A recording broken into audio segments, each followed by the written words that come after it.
$7 अरब के bail out package में से $1 अरब की अगली किस्त की अदायगी। IMF का जायजा मिशन मुज़ाकरात के लिए आज इस्लामाबाद पहुंचेगा। इक़्तिसादी जायजा मुज़ाकरात 15 मार्च तक जारी रहेंगे। पहले मरहले में तकनीकी और दूसरे मरहले में पॉलिसी सतह के मुज़ाकरात होंगे। IMF का 9 रुकनी वफ़द नेथन पोर्टर की क़यादत में 2 हफ्ते पाकिस्तान में क़याम करेगा।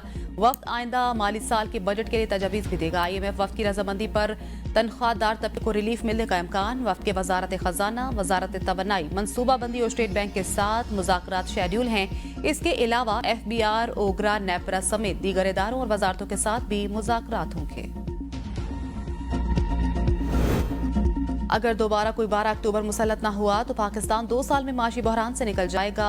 वज़ीर आज़म के मुशीर राना सनाउल्ला का फैसलाबाद में तकरीब से खिताब। कहा, वज़ीर आज़म की क़यादत में वफाकी हुकूमत और army chief general Asim Munir की क़यादत में SIFC भी भरपूर कोशिश कर रही है। मुल्क जल्द माशी बहरान से निकल जाएगा। ये एक हकीकत है कि रियासत के 3 सतून अपनी अहमियत खो चुके हैं। सिर्फ मीडिया का चौथा सतून ही मुल्क को आगे लेकर चलेगा। मुखालिफिन को कारकर्दगी के खिलाफ कोई नुक्ता नहीं मिलता तो सरकारी इश्तिहारात को इशू बनाने की कोशिश करते हैं। पाकिस्तान की तरक्की के लिए हम में से हर किसी ने अपने हिस्से की शम्मा जलानी है। Army chief general Asim Munir की बहावलपुर में तुलबा से बातचीत। कहा, दहशतगर्दी के पीछे एक मुनज़्ज़म गैर कानूनी स्पेक्ट्रम है जिसकी पुश्त पनाही कुछ मखसूस अनासर करते हैं। जब भी रियासत इन पर हाथ डालती है तो इनके झूठे बयानियों की आवाज़ सुनाई देती है। जब तक अज़ीम माएँ अपने बच्चे पाकिस्तान पर निछावर करती रहेंगी और ये कौम बिलखसूस नौजवान अपनी अफवाज के शाना बशाना खड़े रहेंगे तो कोई हमें नुकसान नहीं पहुंचा सकता। बिला वजह तनकीद के बजाय अपनी तवज्जो खुद की कारकर्दगी और फराइज पर मबजूल रखनी है। पाकिस्तान अल्लाह पाक का अता करदा एक अनमोल तोहफा है जिसको अल्लाह ने बहुत सी नेमतों से नवाजा। हमें कभी अपने अकीदा, असलाफ और माशरती इक़दार को नहीं भूलना चाहिए।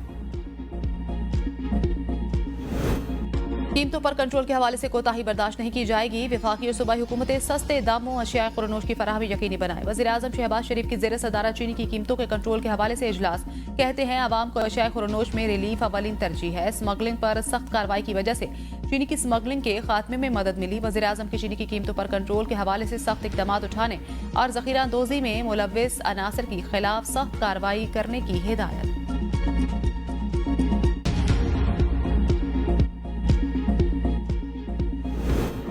महंगाई और ज़ख़ीरा अंदोज़ी के मामले में बिला इम्तियाज़ कार्रवाई की जाए। वज़ीर आला पंजाब मरियम नवाज की हिदायत। सूबे भर में महंगाई के सद्देबाब के लिए मौसर और जामे क्रैकडाउन का हुक्म। मरियम नवाज की ज़ेर सदारत तमाम कमिश्नर्स और डिप्टी कमिश्नर्स का वीडियो लिंक इजलास। वज़ीर आला ने अशिया खुरनोश की तलब और रसद के अमूर की मॉनिटरिंग और ज़ख़ीरा अंदोज़ी रोकने के लिए कार्रवाई की हिदायत करते हुए निर्ख के बारे में रोजाना जामे रिपोर्ट तलब कर ली। कहा, पूरी दुनिया में रमजान के दौरान अशिया के निर्ख कम किए जाते हैं। हमें भी रज़ाकाराना तौर पर निर्ख कम करने चाहिए। सहूलत बाजारों में मार्केट से कम निर्ख पर मयारी अशिया की फराहमी यकीनी बनाई जाए। डैशबोर्ड पर रोजाना बार बार अशिया खुरनोश के निर्ख खुद चेक कर रही हूँ। गरा फरोशी के खिलाफ मुहिम में किसी सतह पर कोताही बर्दाश्त नहीं की जाएगी।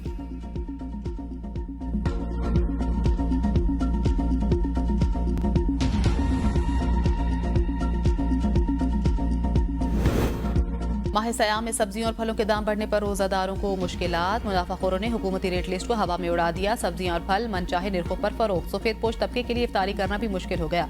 मुख्तलिफ शहरों में प्याज 80 रुपए की बजाय 100 रुपए किलो, टमाटर 50 रुपए की बजाय 70 रुपए किलो में फरोख्त। आलू 55 रुपए के बरक्स 70 रुपए, लहसन 620 रुपए की बजाय 750, जबकि अदरक 370 रुपए की बजाय 450 रुपए किलो तक फरोख्त होने लगी।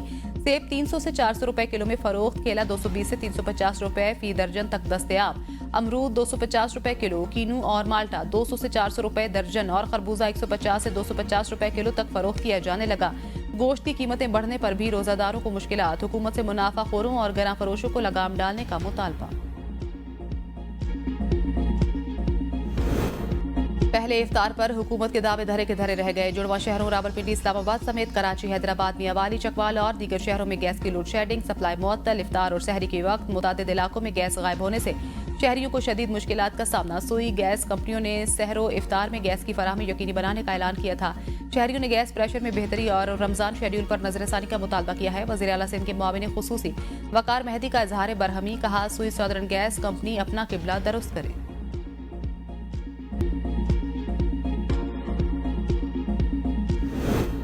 वज़ीर-ए-आज़म शहबाज शरीफ और बिलावल भुट्टो की यहाँ मुलाकात आज होगी। वज़ीर-ए-आज़म हाउस में आज हुकूमती इत्तेहादियों का इजलास तलब किए जाने का इम्कान। इजलास में हुकूमत के इंतजामी मामलात ज़ेर बहस आएंगे। बिलावल भुट्टो हुकूमत से मुआहदों पर पार्टी तहफ़्फ़ुज़ात वज़ीर-ए-आज़म के सामने रखेंगे। पंजाब में तरक्याती फंड्स की अदम फराहमी समेत अहम मामलात ज़ेर बहस आएंगे।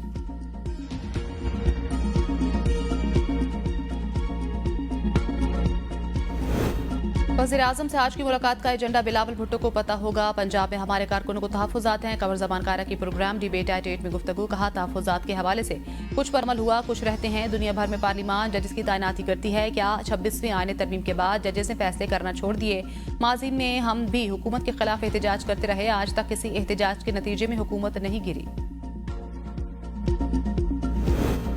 एमक्यूएम और पीएसपी का मिलना गैर मामूली फैसला था। तलखियां वक्त के साथ कम होंगी। खालिद मकबूल सिद्दीकी कहते हैं, मुस्तफ़ा कमाल को वजीर बनाए जाने के बारे में पेशगी इत्तला नहीं दी गई। पार्टी में कुछ लोगों का गवर्नर सिंध को पसंद करना या ना करना फितरी है। राब्ता कमेटी को बहाल करने के मामले को जल्द हल कर लेंगे। 22 नशिस्तों के साथ हम मुस्लिम लीग नून की काबीना में सबसे बड़े इत्तेहादी हैं। हमारी विफाकी काबीना में नुमाइंदगी ज्यादा होनी चाहिए थी। मेयर कराची ये नहीं कह सकते कि मेरे पास इख्तियारात नहीं हैं। मेयर को इख्तियारात देने वाले उन्हीं के वज़ीर आला सिंध हैं। पीपल्स पार्टी सिर्फ अपने इलाकों में काम करती है। एमक्यूएम एक ही है। एमक्यूएम लंदन नाम की कोई चीज नहीं है।